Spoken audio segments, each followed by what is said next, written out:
Welcome to my YouTube channel core concepts engineering. आज हम machine learning की unit first start करने जा रहे हैं। तो इसमें मशीन एंड लर्निंग यानी कि सबसे पहले हम देखते हैं कि लर्निंग क्या होता है।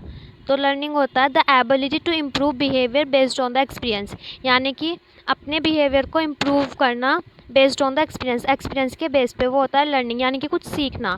ठीक है, किसके बेस पे? अपने बिहेवियर के बेस पे, और उसको इम्प्रूव करना। अब आता है मशीन लर्निंग की मशीन लर्निंग क्या होता है। Machine learning is A branch of artificial intelligence and computer science which focuses on data and algorithm. Machine learning क्या है? ये एआई की और सीएस की यानी कि कंप्यूटर साइंस की ब्रांच है। किसकी ब्रांच है? एआई की और कंप्यूटर साइंस की, जो कि डेटा और एल्गोरिथम पे फोकस करता है और focus on the creation of, और फोकस करता है कि एल्गोरिथम कैसे क्रिएट करनी है, उसका यूज़ कैसे करना, और वो अपने पास्ट एक्सपीरियंस से कैसे लर्न करती है। बेसिकली क्या है, हमने मशीन एल्गोरिथम ये होता है कि हमने कोई एल्गो पे फोकस करा और उस एल्गो पे यानी कि उसने अपने पास्ट एक्सपीरियंस से लर्न करा, हमने उसको ट्रेन करा और उसने अपने पास्ट एक्सपीरियंस पे वर्क करके एक आउटपुट प्रोवाइड करा। ये होता है हमारा मशीन लर्निंग। और ये ऐसे लिख सकते हैं, मशीन लर्निंग सीएस की और किसकी? एआई की क्या है? ब्रांच है। ठीक है, तो मशीन लर्निंग क्या है? ये ब्रांच है एआई की और सीएस की, जो कि फोकस करता है डेटा और एल्गोरिथम पे, और फोकस करता है कि एल्गोरिथम को हम क्रिएट कैसे करें। ठीक है, तो इसको एक एग्जांपल समझते हैं। ह्यूमन, सपोज एक एग्जांपल लेते हैं। ह्यूमन है, तो ह्यूमन क्या कह रहा है? I can learn everything automatically from experiences. ये क्या कह रहा है कि मैं अपने एक्सपीरियंस से सब कुछ सीख सकता हूँ, लर्न कर सकता हूँ। Can you learn? तो ये मशीन से पूछ रहा है क्या तुम लर्न कर सकते हो? तो मशीन क्या कह रही है? Yes I can also learn from past data with the help of machine learning. तो मशीन, ये क्या होता है, मशीन भी अपने पास्ट डेटा से, अपने पास्ट एक्सपीरियंस से क्या कर सकते हैं? लर्न कर सकते हैं, लेकिन किसकी हेल्प से? मशीन लर्निंग की हेल्प से। यानी कि हम मशीन को लर्न करा रहे हैं ताकि वो क्या करे? अपने पास डेटा से क्या करे? लर्न कर ले। तो उसको हम क्या बोलते हैं? Machine learning. यानी कि अपने मशीन को उसके पास डेटा से लर्न कराना, वो होता है मशीन लर्निंग। ठीक है, अब हम देखते हैं how does machine learning work, कि मशीन लर्निंग वर्क कैसे करती है। A machine learning system builds prediction models, learns from previous data and predicts the output of the new data whenever it receive it। ये क्या होगा? एक machine learning क्या करेगी? सबसे पहले एक प्रिडिक्शन मॉडल बिल्ड करा। अब उस मॉडल को क्या कराना है? प्रीवियस डेटा से लर्न कराना है। ये हमारा मॉडल है, प्रीवियस डेटा है। अब इस मॉडल को हमने अपने प्रीवियस डेटा से लर्न कराया, और अब क्या हो रहा है? जब ये अपने लर्न कर रहा है प्रीवियस डेटा से, तो ये क्या करेगा? प्रिडिक्ट करेगा न्यू डेटा का आउटपुट, कि अगर मैंने इस प्रीवियस डेटा से ये लर्न करा है तो आउटपुट अब क्या आना चाहिए? ये आउटपुट आना चाहिए किसके अकॉर्डिंग? हमारे प्रीवियस डेटा के अकॉर्डिंग। तो ये क्या होता है? ये मशीन लर्निंग का प्रोसेस होता है कि ये वर्क कैसे करता है।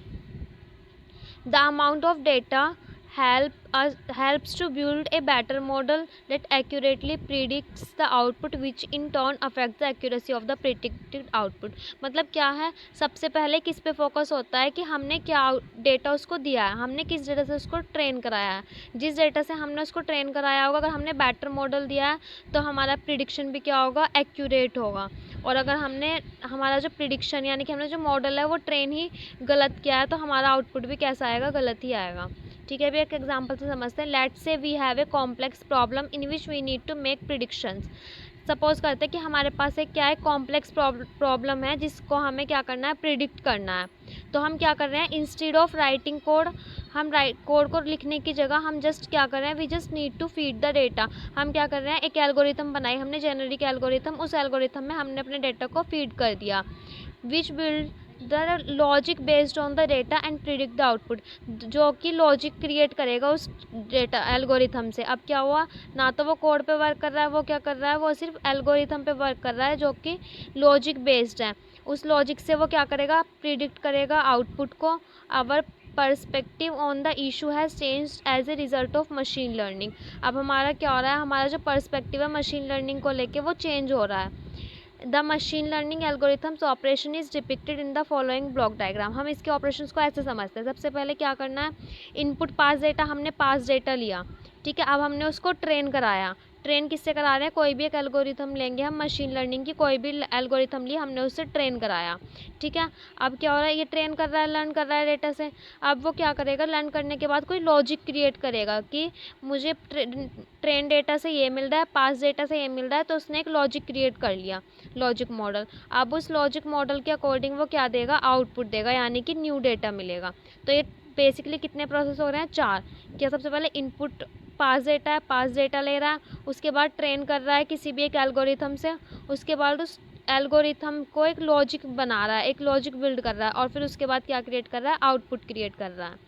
ठीक है, अब हम इसके फीचर्स देखते हैं, मशीन लर्निंग के क्या क्या फीचर्स होते हैं।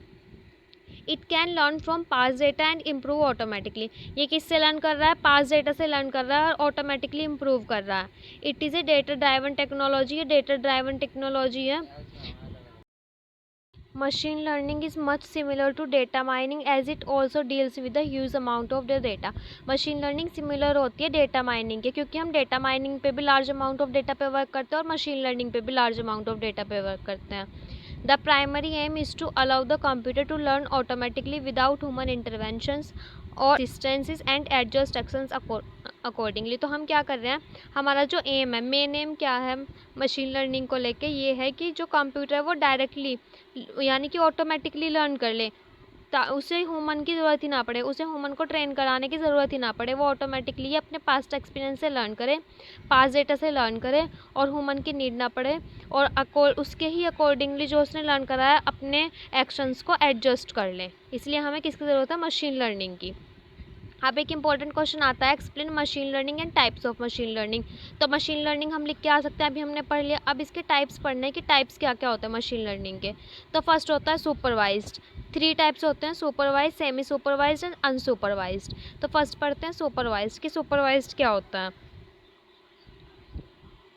In supervised learning, sample label data are provided to the machine learning system for training and the system then predicts the output based on the training data. Supervised क्या है, supervise से समझ में आ रहा है कि हमें उसे ट्रेन करना है. सबसे पहले हमें उसे क्या देना है, एक सैम्पल लेबल डेटा, एक सैम्पल प्रोवाइड कराना है कि ये सैम्पल है और उस सैम्पल के अकॉर्डिंग मशीन लर्निंग क्या करेगी, अपने आप को ट्रेन करेगी और आउटपुट को प्रेडिक्ट करेगी. तो ये क्या है, सुपरवाइज्ड.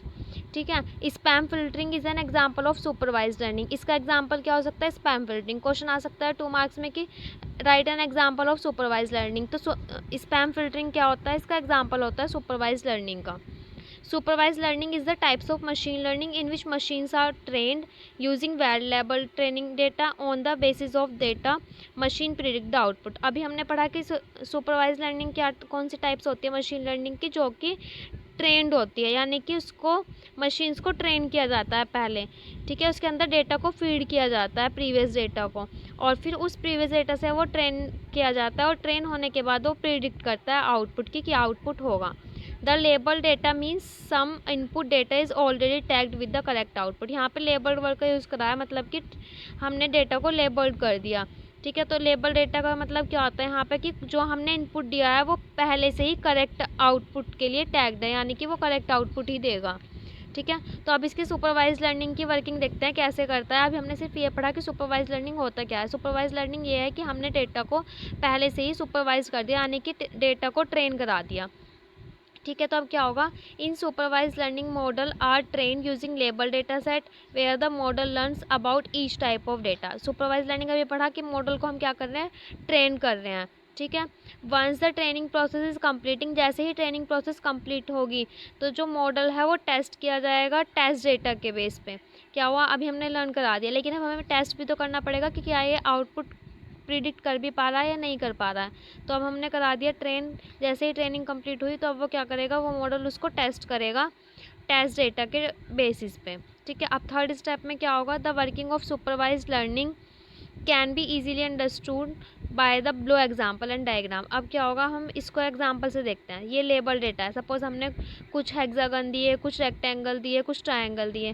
ठीक है, मिक्स कर दिया डेटा. अब हमने इसको मॉडल को क्या करा, लेबल्स में डिवाइड कर दिया कि ये जो शेप होगी जिसमें 6 क्या होंगे, 6 साइड्स होंगी वो हेक्सागन होगा, जिसमें 3 साइड्स होंगी वो ट्रायंगल होगा और जिसमें 4 साइड्स होंगी वो स्क्वायर होगा. अब हमने मॉडल को क्या कर दिया, ट्रेन कर दिया यहाँ पे. ठीक है, ये इनपुट था, हमने लेबल्स में डिवाइड करा और फिर इसको क्या कर दिया, ट्रेन कर दिया. अब ट्रेन करने के बाद इसने देख लिया कि कौन सी इमेजेस क्या है. अब वो प्रिडिक्ट करेगा, तो प्रिडिक्शन में आउटपुट क्या देगा कि जहाँ जहाँ पे भी क्या है 4 साइड्स आए उनको स्क्वायर दे दो और जहाँ जहाँ पे भी 3 साइड्स आए उनको क्या कर दो, ट्रायंगल दे दो. तो ये किसकी एग्जांपल हो गया, सुपरवाइज लर्निंग का, कि सुपरवाइज लर्निंग कैसे वर्क करती है. Now the first step is that we need to train the model for each shape. हमने क्या करा इस एग्जांपल में कि हमने हर शेप को क्या करा, ट्रेन करा, यानी कि बताया कि उसको 6 साइड वाला हेक्सागन है, 3 साइड वाला ट्रायंगल है, उसको ट्रेन किया। If the given shape has 4 sides and all the sides are equal then it will be labelled as square. हमने उसको स्क्वायर लेबल्ड करा। अगर 3 साइड्स थी तो हमने उसको ट्रायंगल लेबल करा। अगर 6 साइड थी तो हमने उसको हेक्सागन ट्रेन करा, ठीक है, लेबल कर दिया।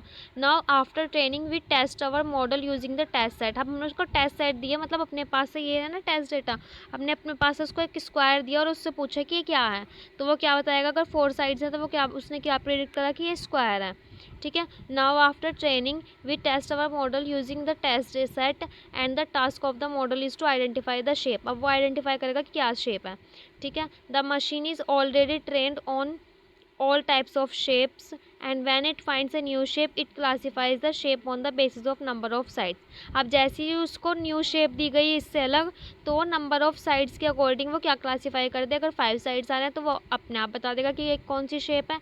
3 आ रही हैं तो वो अपना ऑटोमेटिकली बता दे कि कोई जो अभी हम शेप दे रहे हैं वो कौन सी शेप है, वो प्रिडिक्ट कर दे आउटपुट। ये होता है सुपरवाइज लर्निंग, ठीक है। तो सुपरवाइज लर्निंग के भी टू टाइप्स होते हैं, रिग्रेशन एंड क्लासिफिकेशन। ये हम नेक्स्ट चैप्टर यूनिट में पढ़ेंगे कि रिग्रेशन और क्लासिफिकेशन क्या होता है, लेकिन इसके 2 टाइप्स होते हैं, रिग्रेशन और क्लासिफिकेशन। अब हम एडवांटेजेस देखते हैं कि एडवांटेज क्या होती है सुपरवाइज लर्निंग की। With the help of supervise learning the model can predict the output on the basis of prior experiences. तो क्या कर रहा है, अपने पास्ट एक्सपीरियंसेस से क्या कर रहा है, आउटपुट को प्रिडिक्ट कर पा रहा है। Supervise learning model help us to solve various real world problem such as fraud detection, spam filtering etcetera. इस सुपरवाइज लर्निंग के थ्रू हम रियल वर्ल्ड प्रॉब्लम्स को भी सॉल्व कर सकते हैं। वो कौन कौन सी प्रॉब्लम हो सकती हैं, फ्रॉड डिटेक्शन हो गया और स्पैम फिल्टरिंग हो गई। अब डिसएडवांटेजेस पढ़ते हैं कि डिसएडवांटेजेस क्या होते हैं सुपरवाइज लर्निंग के। Supervise learning models are not suitable for handling the complex task. अगर हमने कॉम्प्लेक्स टास्क दे दिए तो सुपरवाइज लर्निंग उसको हैंडल नहीं कर पाएगा। Supervise learning can not predict the correct output if the test data is different from the training data set. अगर supervise learning को हमने क्या कर दिया, हमने प्रिडिक्ट करने के लिए दे दिया टेस्ट डेटा से डिफरेंट डेटा, तो वो क्या कर पाएगा, वो नहीं कर पाएगा। जैसे एग्जांपल से समझते हैं, यहाँ पे ये ना दे के मैं कुछ और शेप दे देते हैं, जैसे पेंसिल की शेप दे दी या कुछ और शेप दे दी, तो वो टेस्ट डेटा के अकॉर्डिंग प्रिडिक्ट नहीं कर पाएगा कि ये करेक्ट आउटपुट प्रिडिक्ट नहीं कर पाएगा कि ये स्क्वायर है, ट्रायंगल है, क्या है। Training require lots of computation times. अगर हमें ट्रेन करना है डेटा का तो वो लॉट्स ऑफ बहुत सारा टाइम कंज्यूम कर रहा है training. In supervise learning we need enough knowledge about the classes of object. हमें सुपरवाइज लर्निंग में नॉलेज, बहुत ज़्यादा नॉलेज चाहिए किस किस के बारे में, क्लासेस के बारे में, ऑब्जेक्ट की क्लासेस के बारे में, ठीक है। ये फर्स्ट टाइप कंप्लीट होता है। सेकंड आता है हमारा अनसुपरवाइज्ड मशीन लर्निंग। कि अनसुपरवाइज्ड मशीन लर्निंग क्या होता है। As the name suggest unsupervised learning is a machine learning technique in which models are not supervised using train data set. हम सुपरवाइज में क्या कर रहे थे, मॉडल को ट्रेन कर रहे थे, लेकिन अनसुपरवाइज में हम मॉडल को ट्रेन नहीं करेंगे, यानी कि हम ट्रेनिंग जो हमारा डेटा सेट है उसको ट्रेनिंग नहीं दे रहे, हम ना लेबल कर रहे हैं, वो अनसुपरवाइज्ड है। It is use when the information is not classified and labelled. इसको हम तब यूज़ करेंगे जब इंफॉर्मेशन ना तो क्लासीफाई हो और ना ही लेबल्ड हो। This is a type of machine learning in which the algorithm is not provided with any pre-assigned labels or sources for the training, because of which it has to first self-discover and naturally। इसमें क्या होगा, हम training नहीं कर रहे, इसको क्या करना है, पहले खुद ही नेचुरली पैटर्न्स को एक्यूरेटली फाइंड करना है और उसके बाद ट्रेन करना है डेटा सेट को। मतलब खुद से ही उसको क्या करना है, अपने मॉडल को फर्स्टली एक्यूरेट करना है, यानी कि उसके पैटर्न को फाइंड आउट करना है कि क्या पैटर्न है। जैसे इसको एक एग्जांपल से समझते हैं। Suppose unsupervise learning algorithm is given an input data set containing images of different types. Suppose करते हैं हमने एक एल्गो लिखी जिसमें क्या है, डिफरेंट टाइप्स ऑफ कैट्स और डॉग्स हैं, ठीक है, कैट्स और डॉग्स हैं, इमेजेस हैं उसकी। तो जो एल्गोरिथम है वो ना तो उस पर कभी भी ट्रेन नहीं की गई कि ये कैट की इमेज होगी, ये डॉग की होगी, और उसको आइडिया भी नहीं है कि फ़ीचर क्या क्या है इसके, कि कैट के क्या फ़ीचर होंगे, डॉग के क्या फ़ीचर होंगे। The task of the unsupervise learning algorithm to identify the image feature on their own. अब टास्क ये है कि अगर ये सुपरवाइज होता तो हम कैट के कुछ फ़ीचर डालते हैं और इसके डॉग के फीचर डालते तो वो प्रिडिक्ट कर लेता कि ये कैट था और ये डॉग है। लेकिन अनसुपरवाइज्ड में हमने उसको ट्रेन करा ही नहीं है, उसको ऑटोमेटिकली एग्ज्यूम करना है कि, या फिर उसको ऑटोमेटिकली एल्गोरिथम लिख के बताना है कि ये किसके फीचर्स हैं, ये कैट के फीचर्स हैं या डॉग के फीचर्स हैं।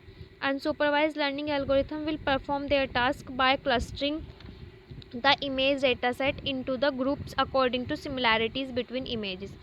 अब अनसुपरवाइज लर्निंग किस पे वर्क करता है, क्लस्टरिंग पे वर्क करता है, यानी कि वो क्लस्टर बनाएगा, ग्रुप्स, क्लस्टर मतलब ग्रुप्स बनाना है, वो ग्रुप्स में कलेक्ट करेगा अकॉर्डिंग टू देयर मतलब सिमिलैरिटीज़ क्या क्या है इमेजेस के बीच में, तो उसके बेस पर वो क्या करेगा, क्लस्टर्स में डिवाइड कर लेगा पार्ट्स को। ठीक है, तो अब इसको एग्जांपल समझते हैं कैसे वर्क करेगा। Working of unsupervise learning can be understood by below diagram.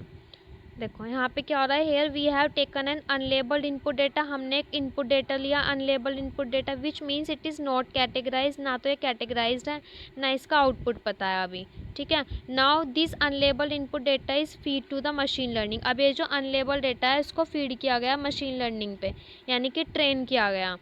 ठीक है, in order to train firstly it will interpret the raw data to find the hidden pattern. अब ये जो रो डेटा है, जो हमारा इनपुट डेटा है, उसको पहले क्या करेगा, ये अपने अंदर फीड करेगा ताकि वो हिडन पैटर्न्स जो है उसको कैटेगराइज कर सके। ठीक है, अब उसके बाद वो क्या करेगा, उस पर सूटेबल एल्गोरिथम अप्लाई करेगा, अपने तरफ से कोई भी एक एल्गोरिथम अप्लाई करेगा। वो एल्गोरिथम के मीन्स एल्गोरिथम भी हो सकती है, डिसीजन ट्री भी हो सकता है, क्लस्टरिंग भी हो सकती है, वो एल्गोरिथम पढ़ेंगे। लेकिन सबसे पहले वो क्या करेगा, वो एल्गोरिथम्स पे वर्क करेगा। अब एल्गोरिथम पे वर्क करते ही वो प्रोसेस करेगा, प्रोसेसिंग के बाद वो आउटपुट बताएगा कि ये डॉग है और ये कैट है। उसमें सिर्फ इसमें एक्स्ट्रा फीचर्स क्या हो गया, इंटरप्रिटेशन भी खुद कर रही है मशीन। ठीक है, और किसी एक एल्गोरिथम पे वर्क कर दिया। ठीक है, इंटरप्रिटेशन और एल्गोरिथम, और देन उसके बाद प्रोसेसिंग कर रही है, और उसके बाद हमें क्या मिल रहा है, आउटपुट मिल रहा है। ठीक है, अनसुपरवाइज लर्निंग टू टाइप्स की होती है, क्लस्टरिंग और एसोसिएशन। अब इसके एडवांटेजेस देखते हैं क्या क्या एडवांटेजेस होते हैं। It is used for more complex task as compare to supervise learning. Supervise learning को हम कॉम्प्लेक्स टास्क के लिए यूज़ नहीं कर सकते थे, लेकिन इसकी एडवांटेज है कि अनसुपरवाइज को हम यूज़ कर सकते हैं। डिसएडवांटेजेस क्या हो गई, the result of the unsupervise learning algorithm might be less accurate as input data is not labelled. इसकी डिसएडवांटेज ये है कि जो हमारा आउटपुट है वो ऐसा हो सकता है कि वो करेक्ट ना हो या फिर लेस एक्यूरेट हो। क्यों, क्योंकि हम इसमें इनपुट डेटा को लेबल नहीं कर रहे, यानी कि ट्रेन नहीं कर रहे, एल्गोरिथम के ऊपर वो वर्क कर रहा है, उस पर डिपेंड है जो हमारा एल्गोरिथम है। अब थर्ड आता है हमारा semi supervise learning. Semi supervise learning is a type of machine learning algorithm that represents the intermediate ground between supervised and unsupervised learning। यानी कि ये कॉम्बिनेशन होता है लेबल्ड और अनलेबल्ड डेटा सेट्स का, यानी कि सुपरवाइज और अनसुपरवाइज लर्निंग का, इसीलिए हम इसको बोलते हैं semi supervise learning. It is a approach of machine learning that combines a small amount of labeled data with a large amount of unlabeled data during training। ये क्या कर रहा है, इसमें क्या होगा, स्मॉल अमाउंट तो लेबल्ड डेटा होगा, यानी कि स्मॉल अमाउंट होगा क्या, सुपरवाइज लर्निंग, लेकिन लार्ज अमाउंट होगा अनलेबल्ड डेटा, यानी कि अनसुपरवाइज लर्निंग। स्मॉल अमाउंट हो रहा है सुपरवाइज का और लार्ज अमाउंट हो रहा है अनसुपरवाइज लर्निंग का। ठीक है, अब इसका वर्किंग देखते हैं कैसे वर्किंग होती है इसकी। Firstly it trains the model with less amount of training data similar to the supervise learning model. तो वही है कि हम क्या कर रहे हैं, सबसे पहले हम उसको ट्रेन कर रहे हैं, मतलब थोड़े से लेस अमाउंट में कर रहे हैं उसको ट्रेन, और the training continuous until the model gives accurate result. और उसको ट्रेन तब तक कर रहे हैं जब तक वो एक्यूरेट रिजल्ट देने के कैपेबल नहीं हो जाता। The algorithm uses the unlabelled data set with pseudo labels in the next step. अब नेक्स्ट स्टेप में क्या होगा, अनलेबल्ड सेट पे भी वो वर्क करेगा, एंड नाउ द रिजल्ट में नॉट बी एक्यूरेट। और अब ऐसा हो सकता है कि रिजल्ट एक्यूरेट ना आए, लेकिन फर्स्ट स्टेप में एक्यूरेट आ रहा था। ठीक है, क्योंकि ये किस पे वर्क कर रहा था, ट्रेन डेटा पे, लेकिन अभी क्या कर रहा है, अनसुपरवाइज्ड पे। तो अब ऐसा हो सकता है कि मे नॉट बी एक्यूरेट हो हमारा जो रिजल्ट है। Now the labels from label training data and pseudo labels data are link together. अब हमने जो सुपरवाइज था उसको और अनसुपरवाइज, यानी कि फर्स्ट और सेकंड स्टेप को हमने क्या कर दिया, कंबाइन कर दिया, लिंक कर दिया एक दूसरे के साथ। हमने small amount of training data लिया था फर्स्ट स्टेप में, सेकंड स्टेप में हमने क्या लिया था, अनसुपरवाइज लर्निंग ली थी। तो अब क्या कर दिया हमने, इन दोनों को क्या कर दिया, लिंक कर दिया। The input data is labelled data, unlabel training data are also linked. ठीक है, अब हमने जो लेबल डेटा था और अनलेबल डेटा था उसको क्या कर दिया, लिंक कर दिया। In the end again train the model with the new combined input as did in the first step. अब हम क्या कर रहे हैं, अब हमने लेबल्ड को अनलेबल्ड को कंबाइन करा, अब ये जो टोटल बना हमने इसको भी क्या कर दिया, कंबाइन कर दिया।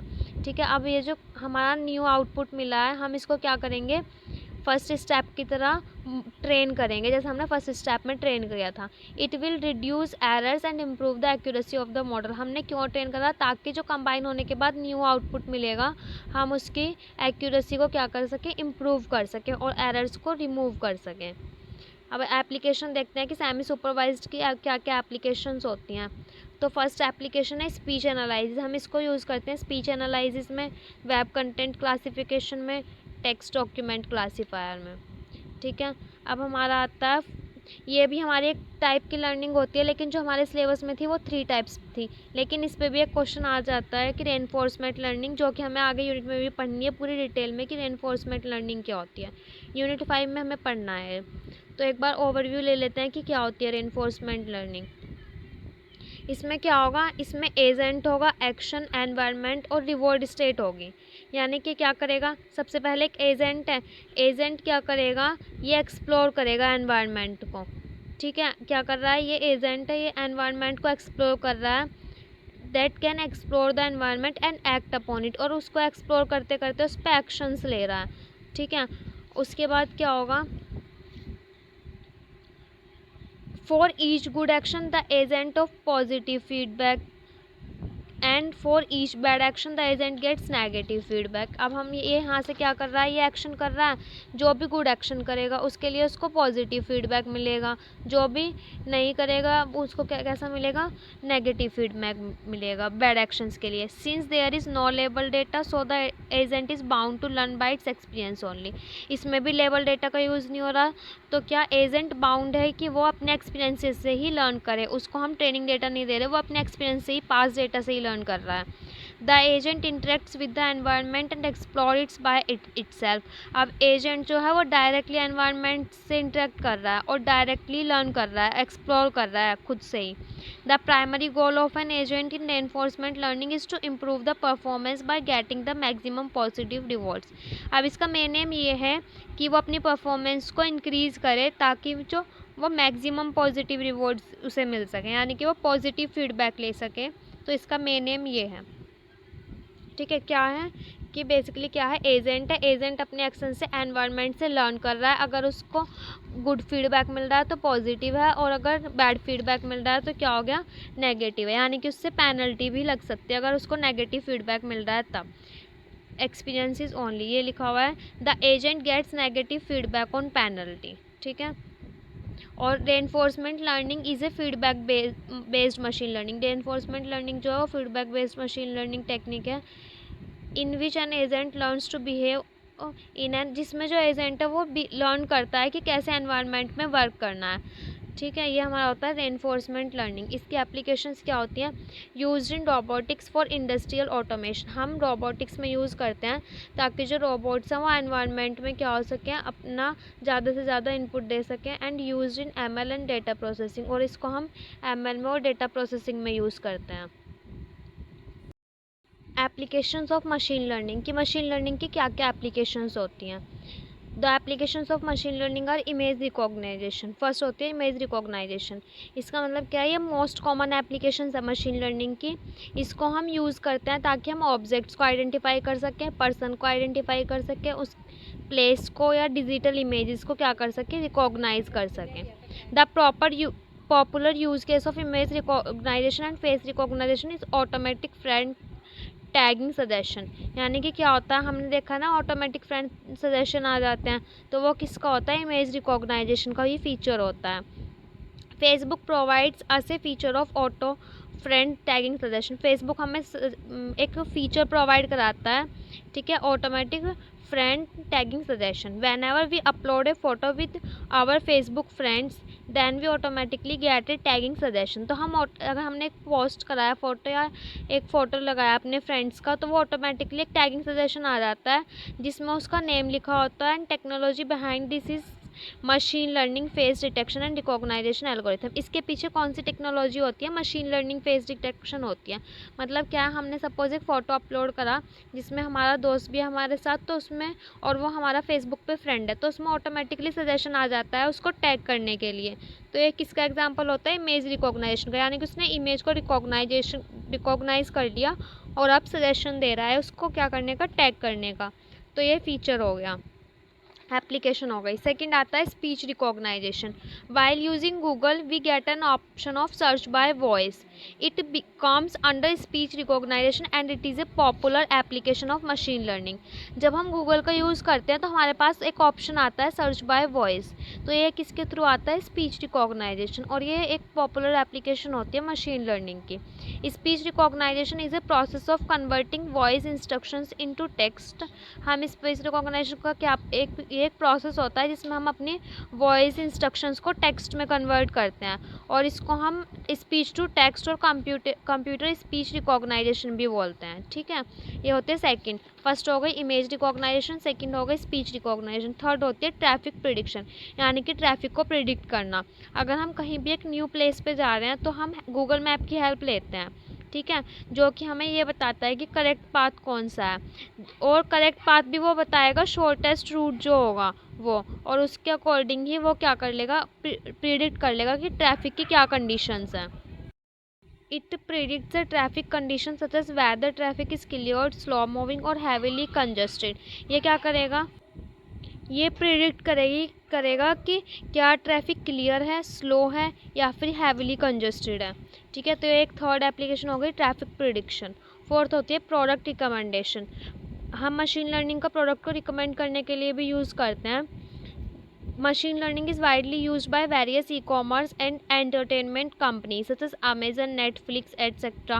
for product recommendation to the user। जैसे Amazon अपनी रिकमेंडेशन सेंड करता है, Netflix करता है, तो हम इसका भी यूज़ करते हैं। ठीक है, फिफ्थ आता है self driving cars. One of the most exciting applications of machine learning is self-driving cars. Machine learning plays a significant role in self-driving cars। तो सेल्फ ड्राइविंग कार्स अब आ रही हैं, ठीक है, यानी कि उसमें ड्राइवर की ज़रूरत नहीं है, वो सेल्फ ड्राइविंग है, तो इस पर भी हम क्या किसका यूज़ करते हैं? मशीन लर्निंग का यूज़ कर रहे हैं। Tesla the most popular car manufacturing company is working on self driving car. Tesla जो सबसे मोस्ट पॉपुलर ड्राइविंग कंपनी है वो भी वर्क कर रही है किस पे? सेल्फ ड्राइविंग कार पे। अब एडवांटेजेस क्या क्या होती है मशीन लर्निंग की? Automation of everything, wide range of applications, efficiently handling of data, यानी कि डेटा को इफ़िशियंटली हैंडल करना, easily identify trends and patterns, जो ट्रेंड्स और पैटर्न्स चल रहे हैं उनको इजीली आइडेंटिफाई करना। लेकिन उसकी कुछ डिसएडवांटेजेस भी हैं, जैसे क्या हो गई? हाई एरर चांसेस, यानी कि जो एरर हैं उनके चांसेस के हाई रेट है। चेंजिंग नेचर ऑफ जॉब्स, ठीक है, ये जॉब्स के नेचर को भी चेंज कर रही है। Highly expensive, privacy concern, privacy के भी बहुत सारे रीजंस है इसके अंदर। एलिमिनेशन ऑफ ह्यूमन इंटरफेसेस, यानी कि ह्यूमन का जो इंटरवेंशन है उसी को इसने एलिमिनेट कर दिया, ये भी एक डिसएडवांटेज है मशीन लर्निंग का। नेक्स्ट पढ़ते हैं एक इंपॉर्टेंट क्वेश्चन है लॉन्ग क्वेश्चंस के लिए कि difference between data science and machine learning. ये हमारे सिलेबस में भी है, data science versus machine learning. ठीक है, तो डेटा साइंस और मशीन लर्निंग में डिफरेंस पढ़ना है कि इन दोनों में क्या डिफरेंस होता है। फर्स्ट पढ़ना है it deals with understanding and finding hidden patterns और useful insights from the data which keeps helps to take smarter business decision. Data science क्या है? अभी हमने मशीन लर्निंग तो पढ़ा, ये क्या है? मशीन लर्निंग डेटा साइंस का एक सब फील्ड है। डेटा साइंस पूरा फील्ड है, यानी कि ये इसके अंदर पूरी अंडरस्टैंडिंग और इसके अंदर ही होते हैं जो हमें पैटर्न्स फाइंड आउट करने होते हैं। ठीक है, जो कि हमारे बिजनेस को क्या बनाते हैं? स्मार्टर डिसीजन होते हैं। लेकिन जो हमारी मशीन लर्निंग होती है वो इसकी एक सब फील्ड है, यानी कि इसका एक ब्रांच है या फिर इसका एक सब फील्ड है। It is a sub field of data science that enables a machine to learn, जो कि हेल्प करती है मशीन को कि वो अपने पास्ट एक्सपीरियंस से लर्न करें। ठीक है, data science it can work with raw, structured and unstructured data. Data science तीनों पे वर्क करता है, रो डेटा पे भी, स्ट्रक्चर्ड डेटा पे भी और अनस्ट्रक्चर्ड पे भी। लेकिन जो हमारी मशीन लर्निंग है इसको ज़्यादातर स्ट्रक्चर्ड डेटा की नीड होती है ताकि ये जो हमारा आउटपुट है उसको मोर एक्यूरेटली दे पाए। Branch that deals with data, ये डेटा साइंस जो है ये एक ब्रांच है जो कि डेटा के साथ वर्क करती है। Machine utilise data science techniques to learn about the data, और ये उस मशीन जो है उस टेक्नोलॉजी को क्या करती है, उस टेक्नोलॉजी को यूटिलाइज कर रही है। डेटा साइंस का क्या एग्जांपल हो गया, Netflix uses data science technology. Netflix use कर रहा है किसका, डेटा साइंस टेक्नोलॉजी का, और फेसबुक यूज़ कर रहा है मशीन लर्निंग टेक्नोलॉजी का। ये इसके एग्जांपल्स हैं। Data science focuses on algorithm and statics and handles data pre processing. Data science के अंदर किस पे वर्क करती है, वो एल्गोरिथम पे भी करती है, स्टैटिक्स पे भी, और डेटा को भी हैंडल करते हैं, प्रोसेस। लेकिन ये सिर्फ किस पे फोकस करती है, एल्गोरिथम स्टैटिस्टिक पे, but it is only focused on algorithm statistic. तो ये किसके डिफरेंसेस हैं, ये डिफरेंसेस हो गए हमारा डेटा साइंस और मशीन लर्निंग का। नेक्स्ट टॉपिक है हमारा history of machine learning. Machine learning की हिस्ट्री पढ़नी है हमें, ठीक है। तो फर्स्ट इन 1950 में हमारा क्या हुआ था, ट्यूरिंग टेस्ट हुआ था सबसे पहले। This is the year when Alan Turing, one of the most brilliant and influential British mathematicians and computer scientist, created by Turing test.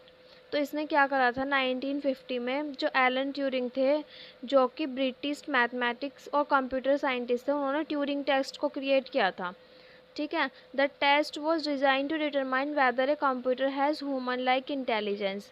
ये ट्यूरिंग टेस्ट क्या था, ये टेस्ट ये बता रहा था कि जो कंप्यूटर है हमारा वो ह्यूमन की तरह इंटेलिजेंट है या नहीं है। In order to pass the test the computer needs to be able to convince a human to believe that it's another human. इस टेस्ट को पास करने के लिए कंप्यूटर को ये बिलीव दिलाना था कि उसके वो भी ह्यूमन की तरह ही इंटेलिजेंट है, ठीक है। तो 1950 में क्या हुआ था, ट्यूरिंग टेस्ट आया था। एलन ट्यूरिंग जो कि मैथमेटिशियन और कंप्यूटर साइंटिस्ट थे, उन्होंने ट्यूरिंग टेस्ट को क्रिएट किया था। ये ट्यूरिंग टेस्ट ये बताया था कि ह्यूमन कंप्यूटर की तरह, कंप्यूटर ह्यूमन की तरह ही इंटेलिजेंट है। फिर 1952, इन 1952 में क्या हुआ था, गेम ऑफ चेकर्स आया था, ठीक है।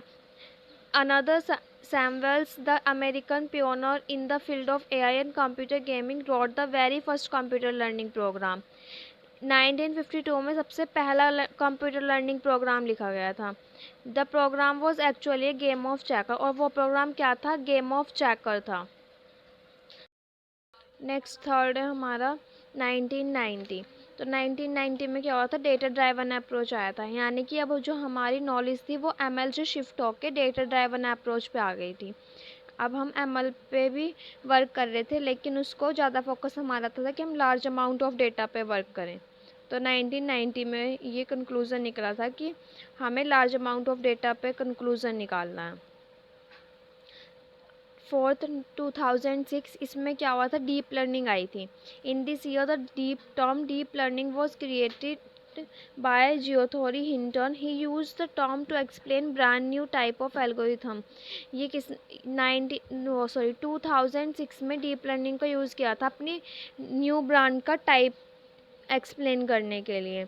that allow computers to see and distinguish objects और text in image और video, जो कि क्या कर रहे थे, ऑब्जेक्ट्स और टेक्स्ट या फिर इमेज और वीडियोस को डिस्टिंग्विश कर रहे थे कि ये इमेज है, ये वीडियो है और ये टेक्स्ट है, ठीक है। अब 2010 में माइक्रोसॉफ्ट काइनेट का यूज़ हुआ था। Introduction of Microsoft Kinect that would track even 20 human features at the rate of 30 times per second.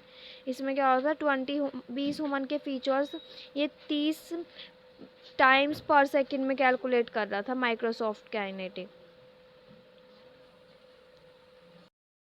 2011 में गूगल ब्रेन वॉज डेवलप्ड, यानी कि गूगल का ब्रेन डेवलप किया गया था। जैसे हम गूगल पे कुछ भी क्वेश्चन पूछ सकते हैं, तो वो 2011 में हुआ था।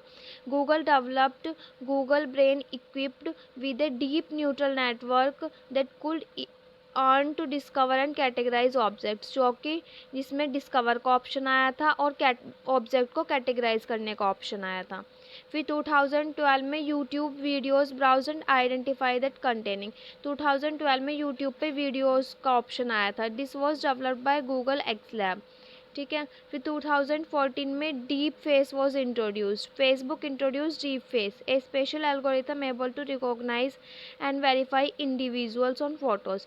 फिर 2004 में डीप फेस रिकॉग्नाइज हुआ था, यानी कि जैसे हम फेसबुक पर ऑप्शन आता है कि अगर हमने एक फ़ोटो पोस्ट की है, फ़ोटो स्टोरी लगाई है, तो उसमें क्या आता है कि ऑप्शन आता है कि हम जो उस फ़ोटो में पर्सन होगा उसको टैग करने का, यानी कि वो ऑटोमेटिकली ही उसको रिकॉग्नाइज़ कर लेता है कि ये पर्सन है और इसको टैग करना है।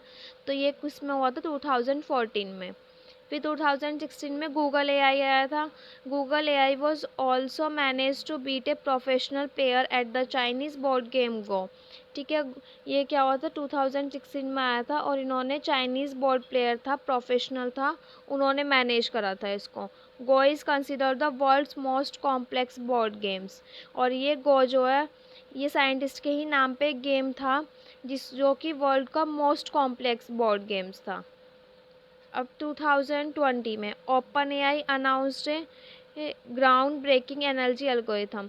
2020 में ओपन एआई ने एक एनर्जी एल्गोरिथम क्या करी थी?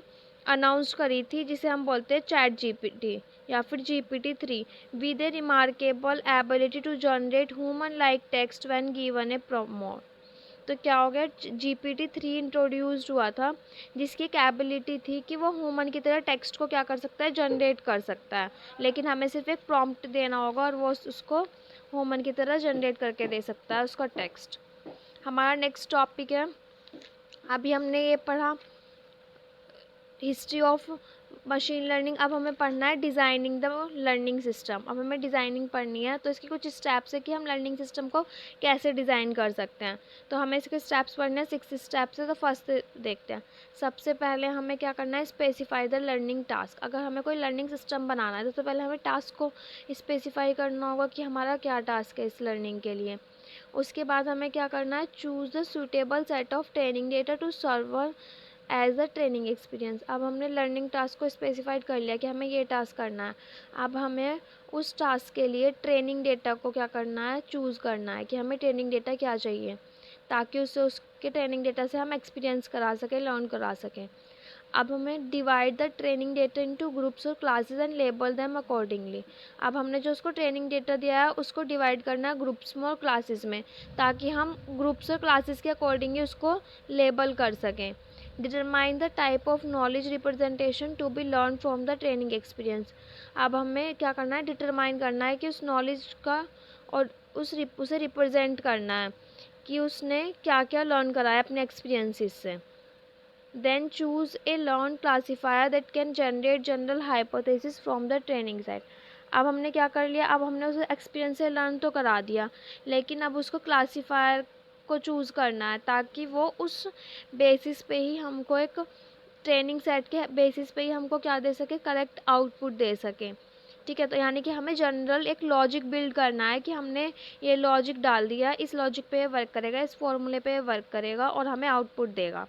Then apply the learner classifier to test the data. अब हमें लर्नर क्लासीफायर को अप्लाई करना है डेटा को टेस्ट करने के लिए। नेक्स्ट टॉपिक है हमारा ANN, यानी कि artificial neural network. The term artificial neural network is derived from biological neural network. हमने बायोलॉजिकल न्यूरल नेटवर्क पढ़ी है, तो ये टर्म वहीं से लिया गया है। That develop the structure of a human brain. उसमें ANN क्या हो रही थी? ह्यूमन ब्रेन का स्ट्रक्चर एक्सप्लेन कर रही थी, लेकिन यहाँ पे किसका होगा? मशीन लर्निंग का। Similar to the human brain that has neurons. जैसे ह्यूमन ब्रेन्स में न्यूरॉन्स होते हैं जो कि एक दूसरे से कनेक्टेड होते हैं, ठीक है, ऐसे ही आर्टिफिशियल न्यूरल नेटवर्क में भी न्यूरॉन्स होते हैं that are connected to each other in various layers of the network. ऐसे ही इसमें भी न्यूरॉन्स होते हैं जो एक दूसरे से क्या होते हैं? कनेक्टेड होते हैं, और इन न्यूरॉन्स को हम बोलते हैं नोड्स। उसमें हम क्या बोल रहे थे? बायोलॉजिकल में न्यूरॉन्स बोल रहे थे, लेकिन इसमें हम क्या बोलते हैं? नोड्स। देख, ये हम लिखते हैं ऐसे, न्यूरॉन्स बनाते हैं हम बायोलॉजी में, तो हम इनपुट को उसमें इनपुट लिखते थे, लेकिन इसमें क्या होता है? हम देखते हैं, हमने पढ़ा था डेंड्राइट्स होता है, ये एक्सोन होता है, ये स्नैप्स होते हैं, सेल न्यूक्लियस। तो हमने पढ़ा था डेंड्राइट क्या है? इनपुट लेने के लिए यूज़ होता है। ये सेल न्यूक्लियस है, यानी कि ये नोड्स हैं, ठीक है। सेल न्यूक्लियस ये क्या है, नोड्स हैं, ये एक्सॉन्स होते हैं, इनको हम बोलते हैं आउटपुट मशीन लर्निंग में। ये क्या होता है, आउटपुट। और ये स्नैप्सिस हैं, ये क्या बताते हैं, वेट बताते हैं। ठीक है, अब हमें देखना है, अब हम ये हमारा बायोलॉजिकल न्यूरल नेटवर्क है, लेकिन हमें आर्टिफिशियल न्यूरल नेटवर्क बताना है। तो ये आर्टिफिशियल कैसे होता है, इनपुट, उसके बाद ये हमारा एग्जाम क्या हो गया, नोड्स हो गई, x1 x2 xn, ये नोड्स हो गई। और ये नोड्स का कुछ वेट होगा, W1 W2 W3, ये न्यूरॉन पर वर्क करेंगे और इससे हमें क्या मिलेगा, आउटपुट। तो ये हमारा क्या होता है, आर्टिफिशियल न्यूरल नेटवर्क। डेंड्राइट्स को हम यहाँ पे किससे रिप्रेजेंट करते हैं, dendrites represent inputs and cell nucleus represent nodes, synapsis represent weights and axon represents output. ये हमारा हो गया आर्टिफिशियल न्यूरल नेटवर्क, ये biological neural network. We can understand the artificial network with an example. हम एक artificial neural network को एक example से समझते हैं। ठीक है, consider example of digital logic gate. हमने एक डिजिटल लॉजिक गेट का एग्जाम्पल लिया जो कि इनपुट ले रहा है और आउटपुट को एंड गिव्स आउटपुट। और gate which takes two input, और गेट जो दो इनपुट लेगा। इफ़ वन और both the inputs are on, अगर हमारे दोनों ही इनपुट ऑन हो गए तो हमें ऑन ही मिलेगा आउटपुट में, क्योंकि हम किस पे वर्क कर रहे हैं, और गेट पे। If both the inputs are off, अगर दोनों इनपुट ऑफ हैं तो हमें क्या आउटपुट मिलेगा, ऑफ का आउटपुट मिलेगा। Here the output depends upon input, यहाँ पे आउटपुट किस पे डिपेंड कर रहा है, इनपुट पे। Our brain doesn't perform the same task, हमारा ब्रेन ये टास्क नहीं कर रहा जैसे बायोलॉजिकल न्यूरल नेटवर्क में ब्रेन टास्क करता है। यहाँ पे क्या वर्क कर रहा है, इनपुट के बेसिस पे वर्क हो रहा है। The outputs to inputs relationship keep changing because of the neurons in our brain which are learning. तो ये आउटपुट से इनपुट जो रिलेशनशिप है वो चेंज हो रहा है, क्यों, क्योंकि जो हमारे न्यूरॉन्स हैं यानी कि नोड्स हैं उनका वेट चेंज हो रहा होगा। ठीक है, तो ये हमारा एग्जांपल है किसका, आर्टिफिशियल न्यूरल नेटवर्क का। Artificial neural network primarily consist of 3 layers, इसमें 3 लेयर्स होती हैं। ठीक है, input layer, hidden layer. Hidden layer हमने 2 कंसिडर कर ली, लेकिन एक भी कर सकते हैं, input layer, hidden layer and output layer. तो हमारी 3 लेयर्स हो गई, इनपुट, आउटपुट एंड हिडन। तो इनपुट लेयर में क्या होता है, as the name suggest it accepts inputs in several different format provided by the programmer. ये क्या लेगा, इनपुट लेगा। ठीक है, एक्सेप्ट कर लिया इनपुट। हिडन लेयर के बीच में क्या होगा, ये बीच में इनपुट लेयर और आउटपुट लेयर के बीच में होती है हिडन लेयर, और जितनी भी कैलकुलेशन होती हैं वो किस में होती है, हिडन लेयर में। जितने भी हमारे कैलकुलेशंस है, लॉजिक्स हैं या पैटर्न को फाइंड करना है वो हिडन लेयर में होगा।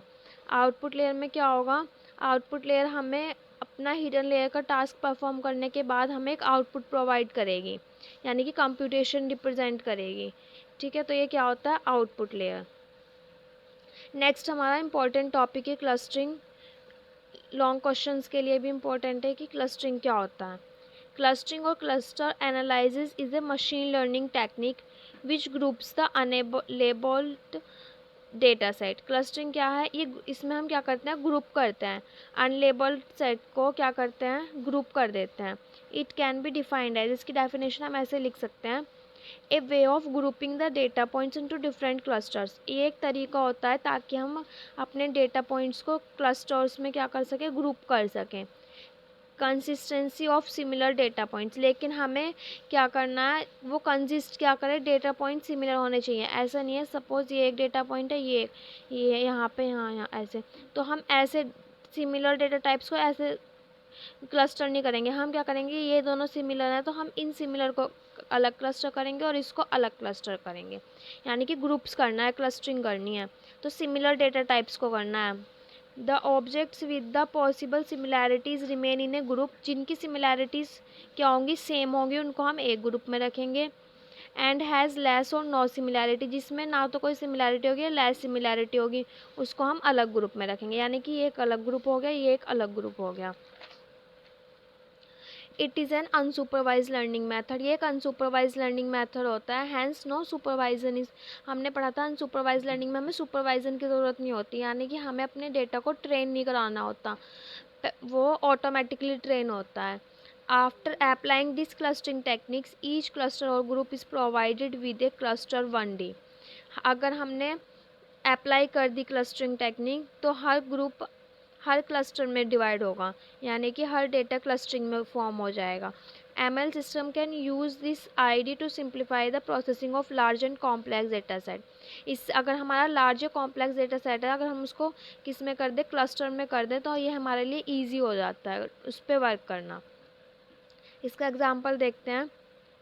सपोज़ हम मॉल में जाते हैं, the things with similar uses और ग्रुप टुगेदर। तो मॉल में क्या होता है, जो चीज़ें सिमिलर यूज़ की हैं वो एक जगह कलेक्टेड होती हैं, एक ग्रुप में कलेक्टेड होती हैं, और जो अलग अलग होती हैं वो उनका ग्रुप अलग कैटेगराइज्ड होता है। या फिर हम एक दूसरा एग्जांपल समझ सकते हैं, grouping documents according to the topic. हमने टॉपिक के अकॉर्डिंग ग्रुप कर लिए अपने डॉक्यूमेंट्स, सिमिलर टाइप्स के डॉक्यूमेंट्स एक एक कलेक्ट कर लिया, और जो हमारे सिमिलर नहीं है उनको अलग कलेक्ट कर लिया। अब इनके यूजेस पढ़ते हैं। यूजेस क्या होते हैं? फर्स्ट है मार्केट सेगमेंटेशन। मार्केट में यूज़ करते हैं चीज़ों को एक जगह कलेक्ट करने के लिए, क्लस्टर करने के लिए सिमिलर टाइप्स की। स्टैटिस्टिकल डेटा एनालिसिस में भी करते हैं, image segmentation and social network analysis में। ठीक है, इसका सेकंड पॉइंट पढ़ते हैं। Amazon also uses this technique in its recommendation system to provide the recommendation as per the past search. Suppose हमने प्रीवियसली अमेज़ोन पे कुछ सर्च करा है, ठीक है, तो वो क्या करेगा, उसी सर्च के अकॉर्डिंग हमें सजेशन देगा, रिकमेंडेशन देगा।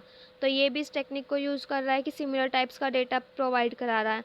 Netflix also uses this technique to recommend the movies and web series to its users पर। अगर हमने नेटफ्लिक्स पे भी एक मूवी सर्च करी है, तो उसी के ही सेम टाइप की हमें रिकमेंडेशन आ जाती है। तो ये भी किसका टेक्नोलॉजी का यूज़ कर रहा है? क्लस्टरिंग का यूज़ कर रहा है। तो वर्किंग देखते हैं, क्लस्टरिंग की वर्किंग कैसे होती है। सपोज ये रॉ डेटा है, फ्रूट्स हैं, इसमें एप्पल्स हैं, अलग अलग कैटेगरीज़ के फ्रूट्स हैं, बनानाज हैं, ठीक है। तो अब ये क्या करेगा, या पोटैटोज़ हैं, ये क्या करेगा, हमने इस पर एल्गोरिथम अप्लाई करी क्लस्टरिंग की। अब ये क्या करेगा, सिमिलर सपोज़ एप्पल्स को एक कैटेगरी में, एक क्लस्टर में डिवाइड कर देगा, जो भी पोटैटोज़ हैं उनको अलग क्लस्टर में कैटेगराइज कर देगा, और जो अलग फ्रूट्स हैं उनको अलग कैटेगरीज़ में कैटेगराइज कर देगा। तो हमें फिर आउटपुट मिल जाएगा ये, यानी कि क्लस्टर बना दिया सिमिलर टाइप्स का। जो भी हमारे सिमिलर डेटा टाइप्स हैं उनको क्लस्टर कर दिया। अब हमें टाइप्स पढ़ने हैं क्लस्टरिंग के, क्या क्या टाइप्स होते हैं। The clustering methods are broadly divided into hard clustering, यानी कि data points belong to only one group, and soft clustering.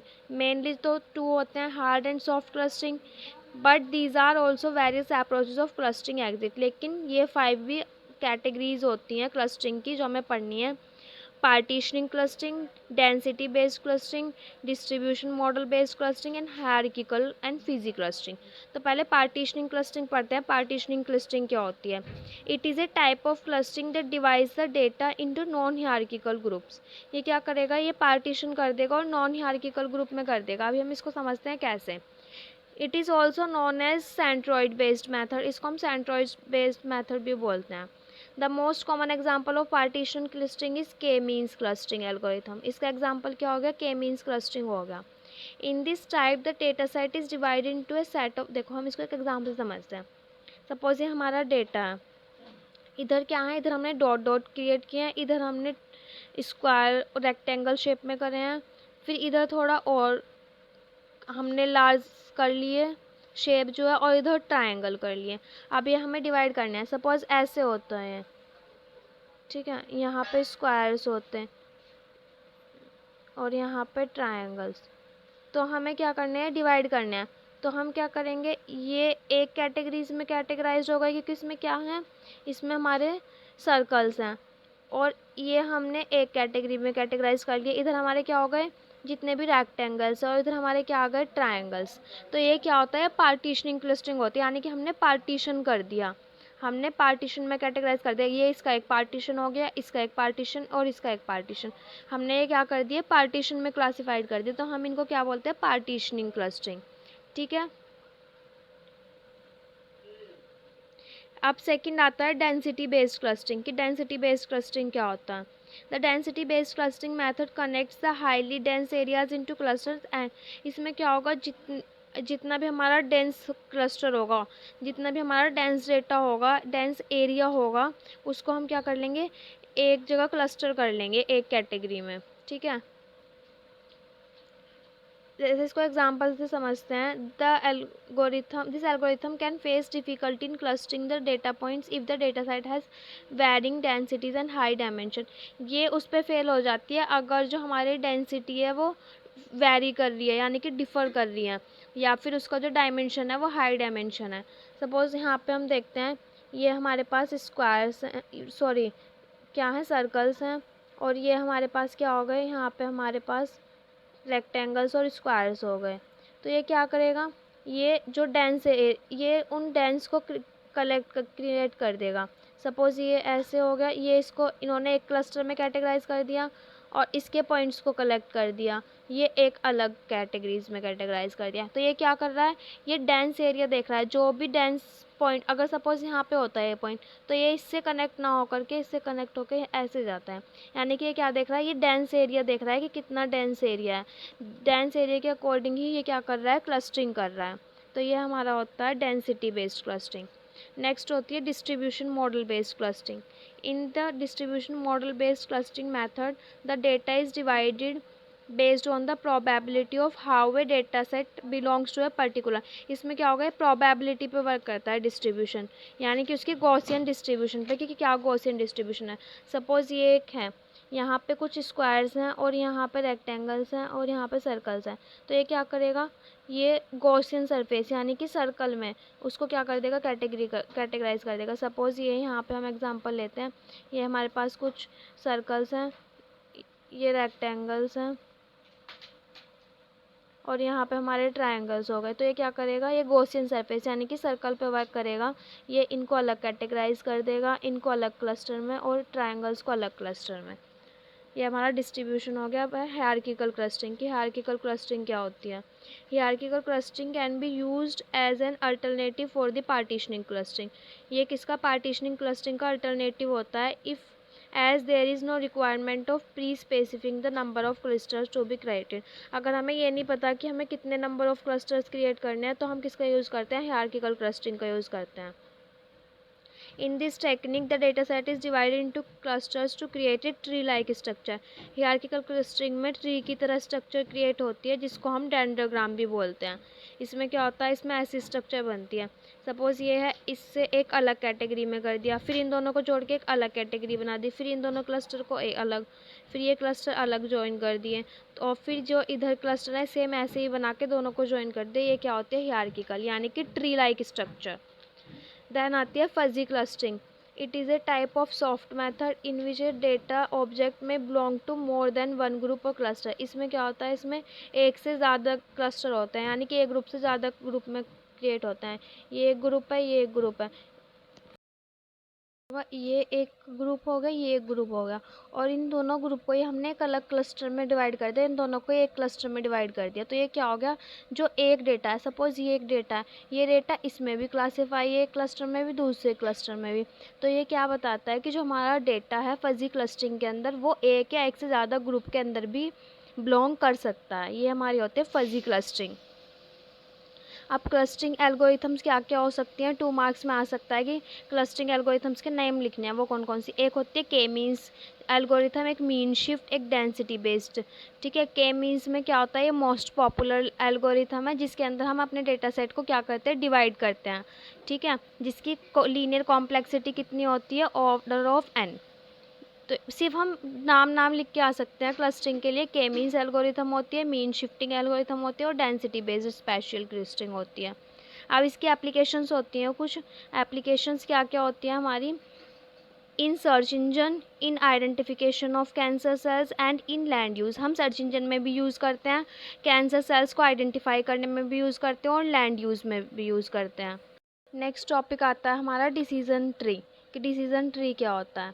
Decision tree एक सुपरवाइज्ड लर्निंग टेक्निक है। अभी हमने पढ़ा ना 3 टाइप्स की होती है, सुपरवाइज्ड और अनसुपरवाइज्ड, सेमी सुपरवाइज्ड। तो जो हमारा डिसीजन ट्री होता है वो सुपरवाइज्ड लर्निंग टेक्निक होता है, जो कि क्लासिफिकेशन और रिग्रेशन, इसके सुपरवाइज के 2 टाइप्स होते हैं, क्लासिफिकेशन और रिग्रेशन, जो कि दोनों टेक्निक्स को यूज़ करता है, क्लासिफिकेशन को भी यूज़ करता है और रिग्रेशन प्रॉब्लम को भी यूज़ करता है। तो ये क्या होता है डिसीजन ट्री, ये एक ट्री स्ट्रक्चर क्लासीफायर है, मतलब कि ट्री स्ट्रक्चर की तरह एल्गोरिथम होती है। इस डिसीजन ट्री में 2 नोड्स होती हैं, which are decision node and leaf node. एक डिसीजन नोड होगी और दूसरी क्या होगी, लीफ नोड होगी। मतलब डिसीजन नोड्स भी मल्टीपल हो सकते हैं और लीफ नोड भी। डिसीजन नोड कौन सी होगी, जो पेरेंट नोड होगी।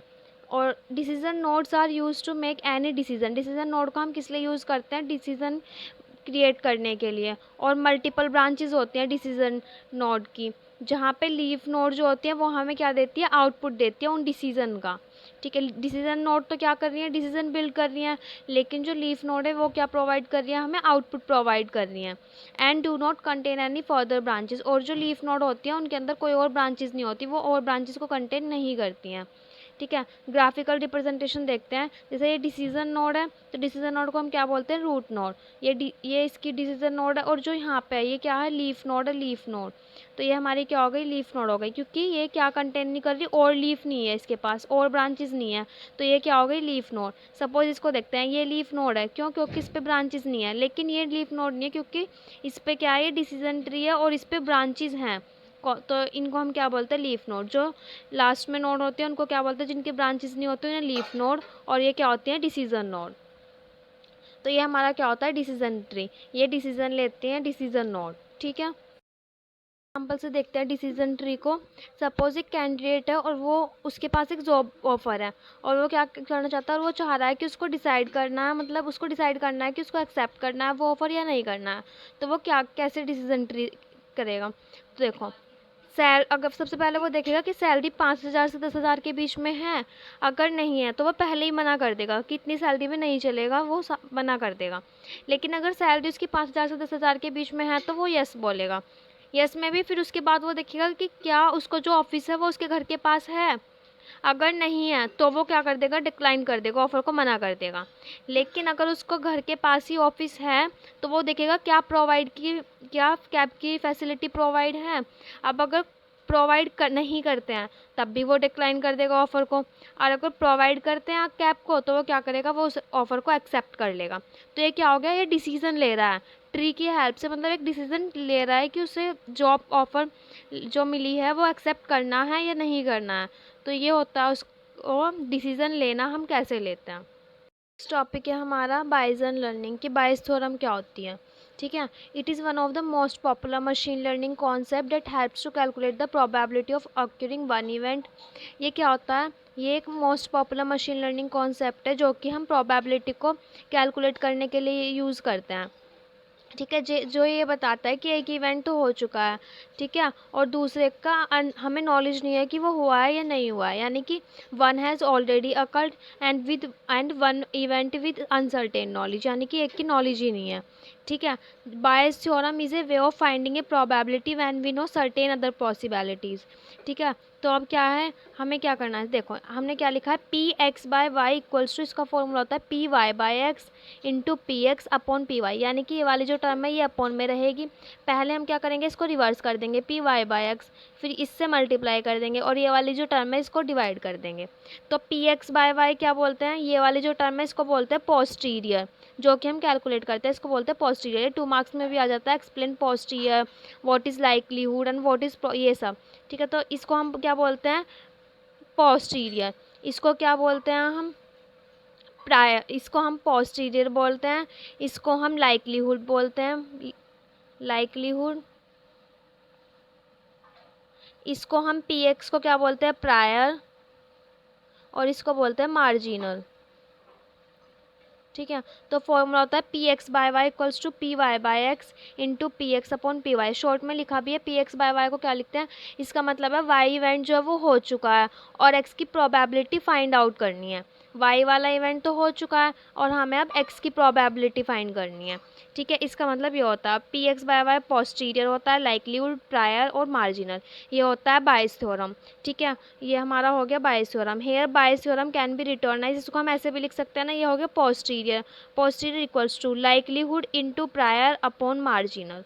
ये हमारा क्या हो गया, बायेसियन थ्योरम। ठीक है, लास्ट टॉपिक है हमारा जेनेटिक एल्गोरिथम, कि जेनेटिक एल्गोरिथम क्या होता है।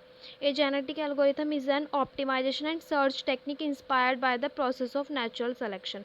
जेनेटिक एल्गोरिथम क्या होती है, एक ऑप्टिमाइजेशन और सर्च इंजन टेक्निक है जो कि कौन से प्रोसेस से इंस्पायर्ड हुआ है, नेचुरल सिलेक्शन प्रोसेस से। ठीक है, इसमें क्या होगा, हम क्या करेंगे, एक न्यू जनरेशन क्रिएट करेंगे। जेनेटिक एल्गोरिथम में क्या करते हैं हम, न्यू जनरेशन क्रिएट करते हैं। ठीक है, तो इसमें कुछ स्टेप्स होते हैं। फर्स्ट स्टेप होता है इनिशियलाइजेशन। सबसे पहले हम क्या करेंगे, create an initial population of random solution. हम क्या करेंगे, एक पॉपुलेशन क्रिएट करेंगे। सबसे पहले हमें क्या करना है, इनिशियलाइजेशन करना है, यानी कि पॉपुलेशन को क्या करना है, क्रिएट करना है।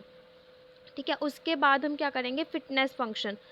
अब हमें evaluate how good each solution is. हमें देखना है कि जो हमने सॉल्यूशन क्रिएट किए हैं, पॉपुलेशन क्रिएट किए हैं, वो कितनी गुड है, यानी कि प्रिडिक्शन उस वो कितना एक्यूरेट प्रिडिक्ट कर रही है, उनका एरर रेट कितना है। तो हमें फिटनेस फंक्शन के थ्रू इनको इवेल्युएट करना है कि वो कितना गुड परफॉर्म कर सकती हैं। अब हमने जब फिटनेस फंक्शन की हेल्प कर ले ली, अब हम क्या करेंगे, सेलेक्ट करेंगे उस फिटनेस फंक्शन के अकॉर्डिंग, यानी कि सिलेक्शन।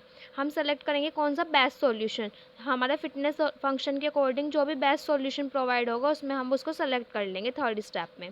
ठीक है, जो कि द फिटेस्ट सॉल्यूशन होगा। उसके बाद क्रॉस ओवर, यानी कि रिकॉम्बिनेशन। अब हमने सेलेक्ट कर लिए बेस्ट सॉल्यूशंस।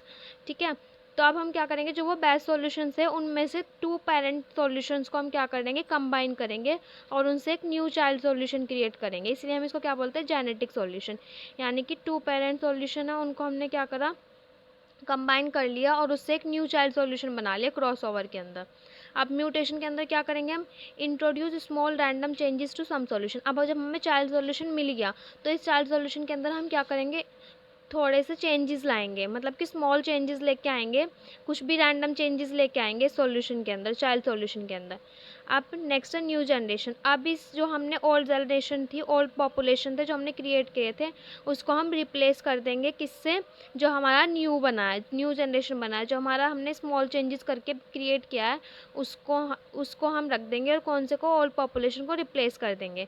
और इस प्रोसेस को तब तक रिपीट करेंगे जब तक कोई कंडीशन हमें नहीं मिल जाती, स्टॉपिंग कंडीशन हमें नहीं मिल जाती, तब तक हम इसे रिपीट करेंगे। तो ये क्या था हमारा इनिशियलाइजेशन, कि हम क्रिएट कर रहे हैं सबसे पहले हम इनिशियल पॉपुलेशन को, फिर उसके फिटनेस फंक्शन के अकॉर्डिंग हम क्या कर रहे थे, उसको इवेल्युएट कर रहे हैं कि वो कितना एक्यूरेट है। अब फिटनेस के अकॉर्डिंग जो भी हमें फिटनेस के अकॉर्डिंग परफॉर्म करेगा एक्यूरेट टास्क, उसको हम सेलेक्ट कर रहे हैं। ठीक है, सेलेक्ट होने के बाद वो क्या करेगा, क्रॉस ओवर करेगा, यानी कि 2 पेरेंट सॉल्यूशन से हम एक न्यू क्रिएट करेंगे, न्यू चाइल्ड सॉल्यूशन, और फिर उस न्यू चाइल्ड सॉल्यूशन में थोड़े से चेंजेस लाएंगे हम। ठीक है, और उसके बाद हम उससे क्या कर देंगे, ओल्ड पॉपुलेशन को न्यू जनरेशन से रिप्लेस कर देंगे। यहाँ पे हमारी यूनिट 1 कंप्लीट होती है। And if you like please subscribe my channel core concepts engineering.